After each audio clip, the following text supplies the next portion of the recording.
കോഴിക്കോട് മുക്കത്ത് 13-കാരിയെ പീഡിപ്പിക്കാൻ ശ്രമിച്ച കേസിൽ പ്രതി അറസ്റ്റിൽ. മണാശ്ശേരി പെരിങ്ങാട്ട് വിജു ആണ് പിടിയിലായത്. വർഷ ഗിരീഷ് കോഴിക്കോട് നിന്ന് ചേരുന്നതിന്റെ കൂടുതൽ വിവരങ്ങളുമായി. വർഷ, വിശദാംശങ്ങൾ.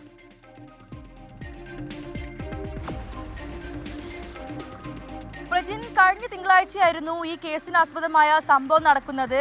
അമ്മ വീട്ടിലില്ലാത്ത സമയത്താണ് ഈ പ്രതി വീട്ടിൽ കയറി പെൺകുട്ടിയെ കടന്നു പിടിച്ചത്. അതായത് അച്ഛൻ്റെ ദേഹോപദ്രവം കാരണം ഈ അമ്മയും മകളും വാടക വീട്ടിലാണ് താമസം. തുടർന്ന് അമ്മയില്ലാത്ത സമയം നോക്കിയാണ് ഈ പ്രതി ഈ വീട്ടിലേക്ക്, അതായത് മുക്കത്ത് തന്നെയുള്ള പ്രതിയാണ്, പ്രതി വീട്ടിൽ കയറി പെൺകുട്ടിയെ കടന്നു പിടിക്കാൻ ശ്രമിച്ചത്. തുടർന്ന് ഇവർ പോലീസിൽ പരാതി നൽകുകയായിരുന്നു. മുക്കം പോലീസാണ് മുക്കം ആലിൻ ചുവട്ടിൽ വെച്ച് പ്രതിയെ പിടികൂടിയിട്ടുള്ളത്. എന്തായാലും പ്രതിക്കെതിരെ പോക്സോ കേസ് ചുമത്തിയിട്ടുണ്ട്.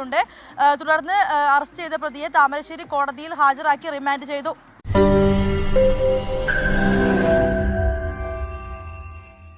ലോകത്തെവിടെയായാലും ഏത് സമയത്തും 24 വാർത്തകളും ഓഗ്മെന്റഡ് റിയാലിറ്റി പാക്കേജുകളും എക്സ്പ്ലെയിനറുകളും വിശദമായി കാണാൻ ഞങ്ങളുടെ യൂട്യൂബ് ചാനൽ നിങ്ങൾക്ക് സബ്സ്ക്രൈബ് ചെയ്യാം.